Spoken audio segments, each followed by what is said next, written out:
মায়ের রাজঘট গেল রাজবাড়িতে। রাষ্ট্রীয় সালামি প্রদর্শনের মধ্য দিয়ে রীতি মেনে এই পর্ব সংঘটিত হলো রাজধানীর দুর্গাবাড়িতে।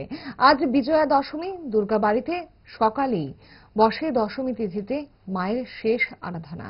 দশমী তিথিতে মায়ের পূজোর্চনার সাথে সাথে দর্পণ বিসর্জনের মধ্য দিয়ে সাঙ্গ হলো মায়ের আনুষ্ঠানিক বিসর্জন পর্ব। আজ সন্ধ্যায় মায়ের আরতি পর্ব সেরে মাকে নিয়ে যাওয়া হবে দশমী ঘাটে। মায়ের গমন পর্ব নিয়ে সংবাদ মাধ্যমে পুরোহিত জয়ন্ত ভট্টাচার্য জানান, দশমী বিহিত পুজো হলো। এখন নারায়ণ চলে গেছেন লক্ষ্মীনার বাড়িতে, ঘটও গেল রাজবাড়িতে। এখন দর্পণ বিসর্জন হয়ে গেছে। বিকেলবেলা মা গমন হবে দশমী ঘাটের উদ্দেশ্যে। এখানে আমরা আগে গঙ্গা পূজা করবো।